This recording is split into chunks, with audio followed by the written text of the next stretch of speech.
misteriosos, misteriosas, sejam bem-vindos para mais uma Sexta Misteriosa. Hoje eu trago para vocês o caso da Daniela Jones. Ela tinha apenas 15 anos de idade quando desapareceu a caminho da escola. Seu corpo nunca foi encontrado, mas evidências apontam para um membro da família. Se você é novo aqui no canal e gosta de histórias sobrenaturais, criminais e misteriosas, você está no lugar certo. Já se inscreva aqui no canal, deixa seu like já agora no início do vídeo, ative o sininho, pega o seu café ou a sua Coca-Cola e bora para mais um vídeo.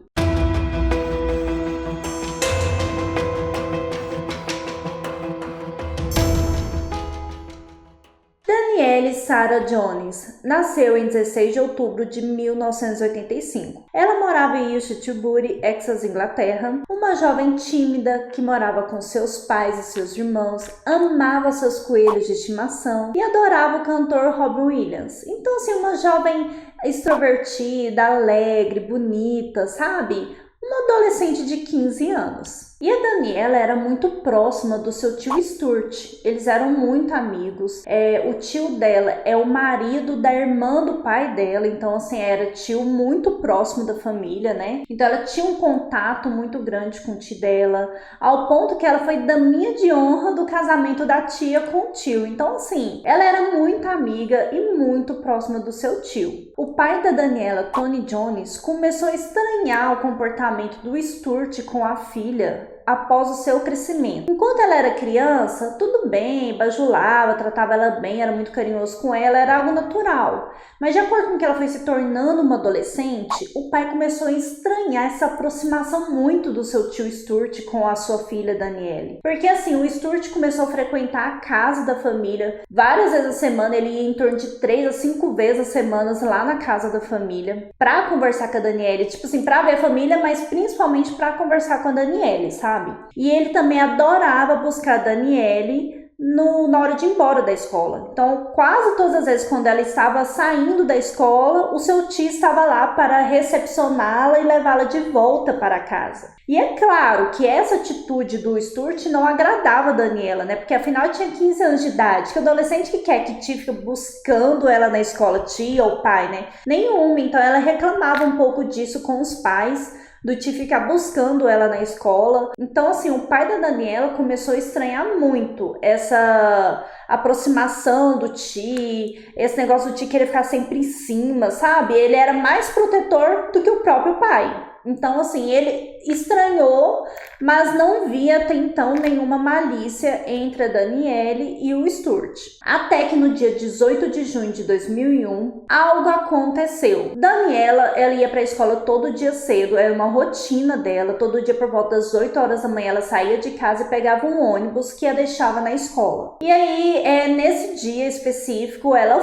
saiu de casa para ir até a escola. O seu irmão a viu andando na rua onde ela pegava um ônibus. Então, até então, estava tudo certo. Mas aí, por volta das 14 horas, os pais de Daniela receberam uma ligação da escola falando que ela não foi para a escola. Ela não tinha ido estudar na parte da manhã, perguntando se alguma coisa tinha acontecido, porque a Daniela não era de faltar aula. Então, eles estranharam esse comportamento. Na mesma hora, os pais se assustaram, porque ela nunca fez isso, e já pegaram o celular e começaram a ligar para ela. Só que ela não atendia o celular. Eles ligaram diversas vezes e nada dela atender. Então, os pais da Daniela acharam que no final da tarde ela iria voltar para casa, ficaram esperando, né? Porque às vezes ela saiu com alguma amiga e esqueceu de avisar para eles. Então, eles ficaram esperando para ver se ela voltava, mas nada, ela ainda não tinha voltado para casa. Já era por volta de umas 5 horas da tarde. Então, eles foram até a casa do Stuart, que ele morava lá próximo, né? Eu acho que ele morava meio que na metade do caminho. Era próximo ao ponto de ônibus onde ela pegava o ônibus para ir para a escola, sabe?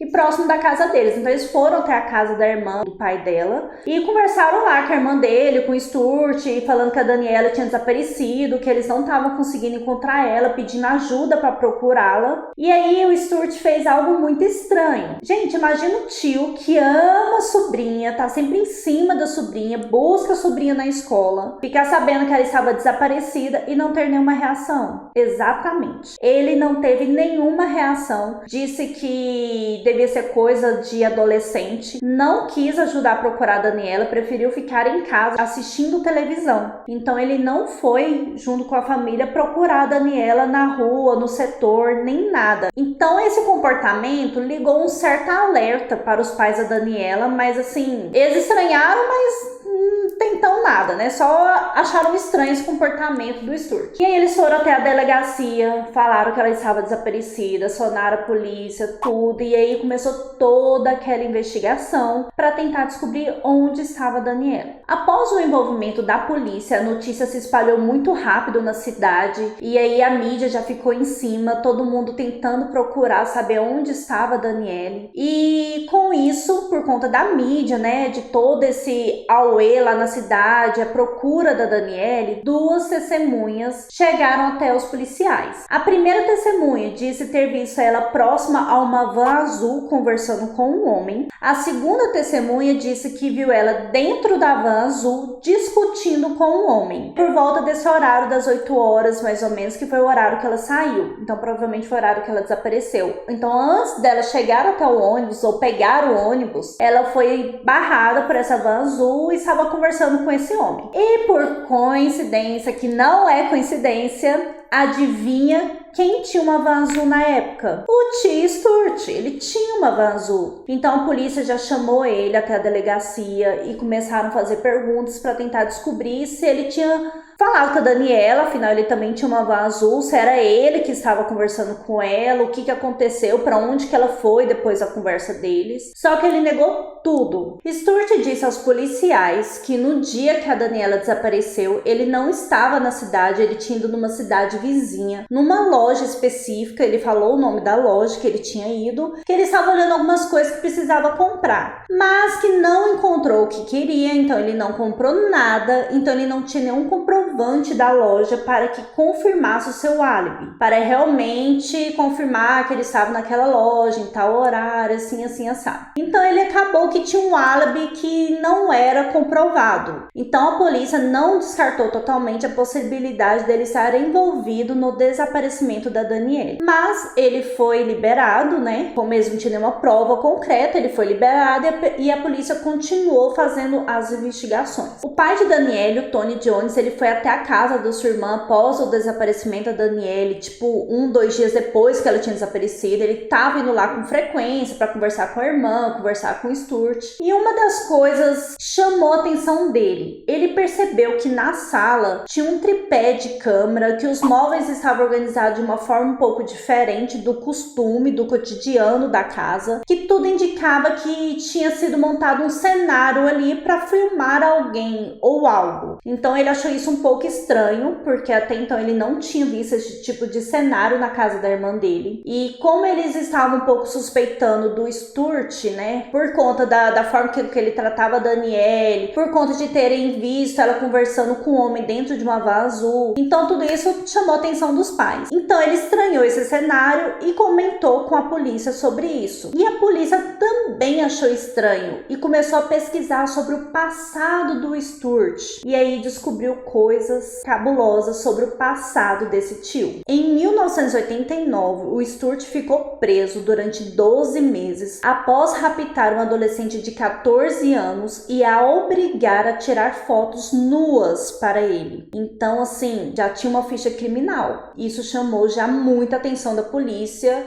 e ligou um alerta. Porém, não foi só isso. Teve muitos outros relatos do Stuart abusando de adolescentes. Segundo os policiais, eles descobriram que o Stuart fez isso, além dessa garota de 14 anos que ele foi preso, ele ainda fez isso com mais 30 adolescentes, com mais 30 jovens, gente. Então ele já tinha um passado muito conturbado e não foi uma única vez, foram de várias vezes. E que jeito que ele fazia? Ele entregava um cartão como fotógrafo para adolescentes e as levava até em casa e as obrigava a tirarem fotos nuas. Então, assim, além de ter feito isso com essa adolescente de 14 anos, ele fez isso com várias outras jovens. E a família da Daniela sabia que ele já tinha tido um passado criminal, eles tinham noção disso. Só que o Stuart nunca falava pra eles de que era, porque ele já tinha sido preso. Toda vez que a esposa tocava no assunto ou alguém da família tocava no assunto, ele desconversava e dizia que tinha sido um mal entendido, que já tinha sido tudo resolvido, que não era nada demais, para ficarem tranquilos. Então ele nunca chegou a falar o motivo dele ter sido preso, entendeu? Mas a família sabia que já tinha tido alguma coisa, mas como ele sempre se vitimizou, dizendo que era um mal entendido, que ele não tinha culpa do que tinha acontecido e também não falava o que tinha acontecido, a família imaginou que não fosse nada grave, nada sério. Até então, até a filha deles desaparecer, e eles começaram a descobrir com mais detalhes sobre o passado do Stuart. Então, quando descobriram sobre isso tudo, que na verdade ele tinha sido acusado de abuso infantil, a família ficou muito assustada e com muito medo,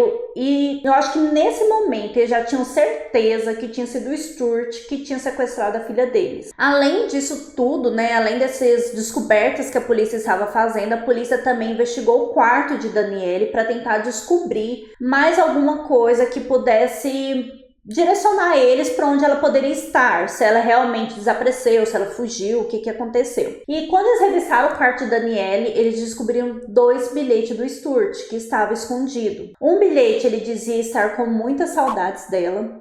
O segundo bilhete elogiava o sorriso dela, a estava elogiando, mas de uma forma muito estranha, não é algo que um tio escreveria para uma sobrinha. Só que ela nunca falou para os pais sobre esses bilhetes que ela recebia do tio, ela deixou guardado lá no quarto dela, então acho que ela até esqueceu com o tempo desses bilhetes. Mas ela comentou com um amigo da escola sobre esses bilhetes. Esse amigo achou estranho, achou o comportamento do tio muito estranho e falou para Daniela tomar cuidado. Então, com toda a investigação, com todo esse levantamento, que tudo indicava que o Stuart estava envolvido com o desaparecimento de Danielle, a polícia conseguiu um mandado de busca para a casa do Stuart e da sua esposa. Chegando lá, eles encontraram os equipamentos fotográficos. No sótão da casa, eles encontraram calcinhas e algemas e um par de meia branco sujo de sangue. A análise forense que foi realizada naquela meia constatou o sangue de Danielle e do Stuart. O álibi do Stuart também foi por água abaixo, porque a polícia conseguiu a quebra de sigilo do celular da Daniela e do Stuart e deu que os 2 celulares estavam próximos naquela manhã. Eles estavam conectados à mesma torre de celulares. Então, assim, já constatou que ele não estava em outra cidade, que ele estava sim, e que ele estava próximo da Daniela no momento que ela foi desaparecida. Além disso tudo, foi encontrado o batom labial da Daniela, que ela usou naquela manhã lá dentro da casa do Stuart. Já tinha toda aquela comprovação de várias garotas que foram liciadas pelo Stuart, e muitas vezes obrigava a ficarem nuas, algumas eram obrigadas a fazer topless. Então, assim, tinha encontrado várias fotos de garotas lá, de adolescentes lá na residência. E além disso, uma mensagem de texto no celular da Daniela chamou muita atenção dos policiais também. A mensagem encontrada no celular dela estava escrita em caixa alta, abreviada, então assim, era uma maneira totalmente diferente do que geralmente ela escrevia para as pessoas, para os familiares e tal. Então a polícia já desconfiou que outra pessoa tinha tido acesso ao celular dela e tinha escrevido no lugar dela, e escrito a seguinte mensagem: Oi, Stu. Obrigada por ser tão legal. O melhor tio de todos. Diga à mamãe que eu sinto muito. Te amo demais. Dan XXX. Como era muito estranha a forma que foi escrito, foi feita uma análise de autoria forense para ver se tinha sido a Danielle mesmo que tinha escrito essa mensagem.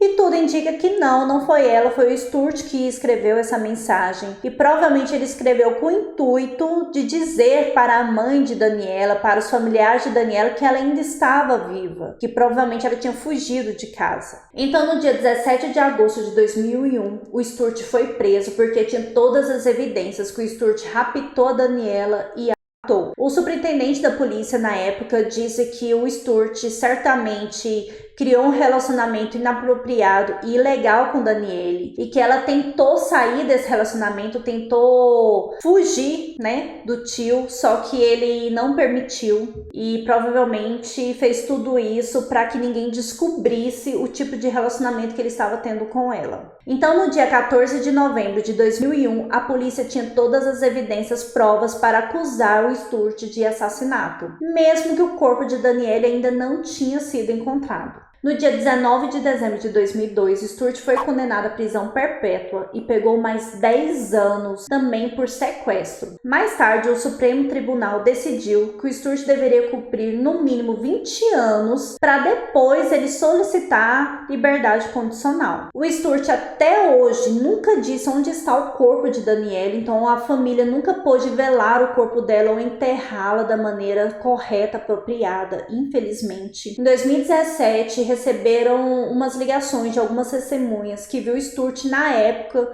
numa garagem da cidade com uns movimentos muito estranhos, uma movimentação esquisita. Eles foram até essa garagem, revistaram a garagem inteira, pegou uma equipe, olharam tudo em volta naquela região lá em volta da garagem, mas não foi encontrado nada. Infelizmente, até hoje o corpo de Daniele não foi encontrado. E a família segue até hoje nessa luta de nunca ter encontrado o corpo de sua filha, por nunca ter podido velar o corpo, enterrar o corpo da maneira apropriada. Então é muito triste para toda a família, muito triste tudo isso que aconteceu e fica um alerta para nós, né, pra gente sempre ficar atentos, porque muitas vezes a gente confia muito nos membros das famílias, que as pessoas próximas a nós e às vezes, infelizmente, são quem é próximo de nós que acaba fazendo alguma maldade com nossos filhos. Então é um alerta também para todos os pais, eu pego um alerta para mim, pra gente sempre ficar atento com tudo, não é só com desconhecidos e pessoas estranhas, é com todas as pessoas em volta dos nossos filhos e em volta de nós também, porque infelizmente não dá para descobrir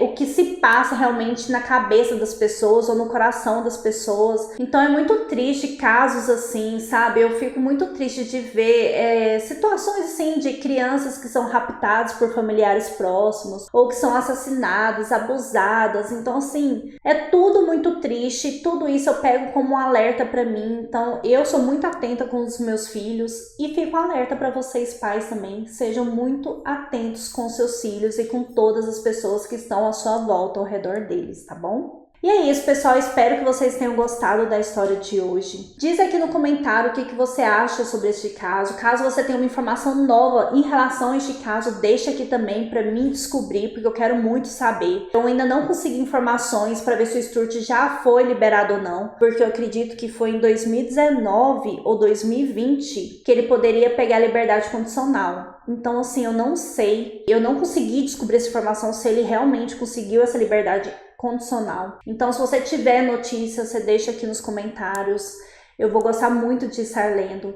Deixa aqui também qual o próximo caso ou história que você gostaria que eu trouxesse aqui. Se você é novo no canal, já se inscreva aqui, não se esqueça. Deixa o like no vídeo, vai me ajudar muito. E até a próxima!